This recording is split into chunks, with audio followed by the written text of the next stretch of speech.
स्वागत है आप सबका एक और नए वीडियो में। प्यारे बच्चों, आज हम यहाँ पर देखेंगे अर्धवार्षिक परीक्षा सत्र 2025-26 के लिए कक्षा 7 का गणित विषय का पूरा पेपर और इसका पूरा सॉल्यूशन। जी हाँ प्यारे बच्चों, यहाँ पर मैं आपको पूरा का पूरा क्वेश्चन पेपर मेरे सॉल्यूशन के साथ में बताने वाला हूँ। एक भी क्वेश्चन का आंसर प्यारे बच्चों यहाँ से आपका मिस नहीं होगा।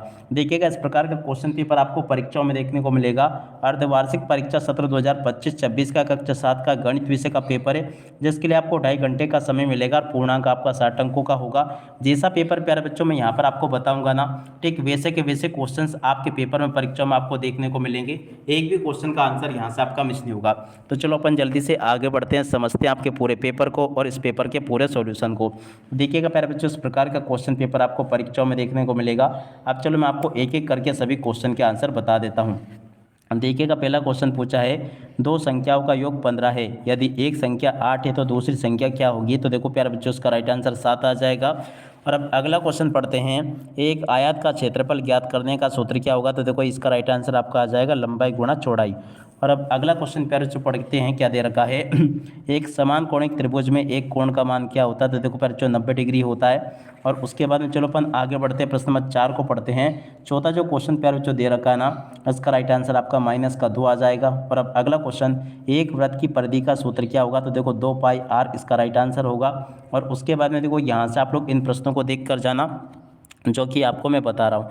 देखिएगा, यहाँ पर आपको क्वेश्चन देखने को मिलेंगे, एक त्रिभुज के 3 कोणों का योग कितना होता है। 180 डिग्री होता है। और अब अगला क्वेश्चन प्यारे बच्चों पढ़ते हैं, 20 का 10% कितना होगा। तो देखो प्यारे बच्चों, इसका राइट आंसर आपका 2 आ जाएगा। ठीक है, इस प्रकार से प्यारे बच्चों आप लोग यहाँ से इन प्रश्नों के उत्तर को देख लो और पूरा का पूरा पेपर समझ लो।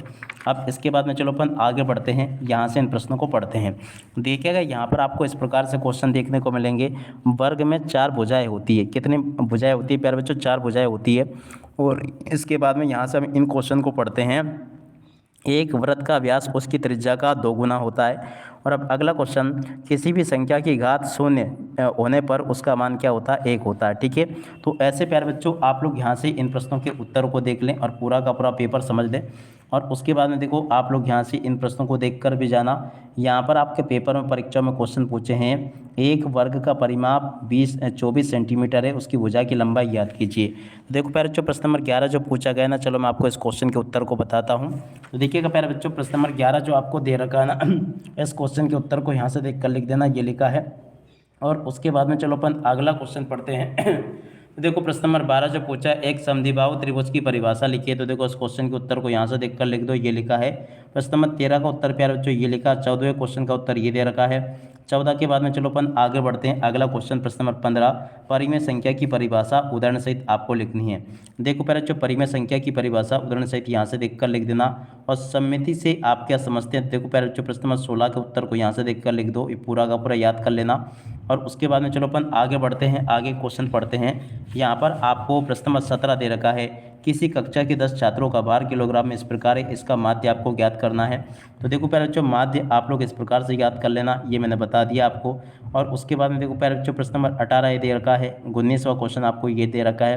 प्रश्न नंबर 20 ये लिखा है, 21वां क्वेश्चन आपको ये दे रखा है। इस प्रकार से आप लोग यहाँ तक के इन सभी क्वेश्चन के आंसर को देख कर जाइएगा। उसके बाद में देखो आगे आपके पेपर में परीक्षा में क्वेश्चन कैसे आएंगे, तो आप लोग इन क्वेश्चन के उत्तर को भी देख लो। प्रश्न नंबर 22 का उत्तर प्यारे बच्चों आपको ये दे रखा है, तो इस प्रकार से आप लोग प्रश्न नंबर 22 के उत्तर को भी देख कर जाना। प्रश्न नंबर 23 का उत्तर प्यारे बच्चों ये लिखा है, तो इसको भी देख लेना आप लोग। और उसके बाद में जो क्वेश्चन आपके पेपर में परीक्षा में दे रखे हैं ना, जैसे कि प्रश्न नंबर 24, देखो 24वें क्वेश्चन के उत्तर को यहाँ से देख लेना। प्रश्न नंबर 25 का उत्तर प्यारे बच्चों आपको ये दे रखा है। और 26वें क्वेश्चन का उत्तर प्यारे बच्चों ये लिखा है, इसको भी देख लें आप लोग और पूरा का पूरा समझ लें। यहाँ तक के प्यारे बच्चों आपको मैंने सभी के सभी क्वेश्चन और उन क्वेश्चन के आंसर बता दिए हैं। और जैसा पेपर मैंने आपको बताया ना, ठीक वैसा का वैसे क्वेश्चन पेपर आपको परीक्षाओं में देखने को मिलेगा। एक भी क्वेश्चन का आंसर प्यारे बच्चों यहाँ से आपका मिस नहीं होगा। तो आशा करता हूँ कि आपको जैसा पेपर मेरे द्वारा आपको बताया गया ना, ठीक वैसे के वैसे क्वेश्चंस आपके पेपर में परीक्षाओं में आपको देखने को मिलेंगे। तो आप सब लोग इस वीडियो को अपने सभी दोस्तों के साथ में शेयर जरूर करना, ताकि प्यारे बच्चों आप सभी के दोस्त भी इस वीडियो से लाभ ले सके। जैसा पेपर मैंने आपको बताया ना, ठीक वैसे के वैसे क्वेश्चंस आपके पेपर में परीक्षा में आपको देखने को मिलेंगे। अब इसी के साथ में प्यारे बच्चों इस वीडियो को यहीं पर पूरा करते हैं। नमस्कार, जय हिंद।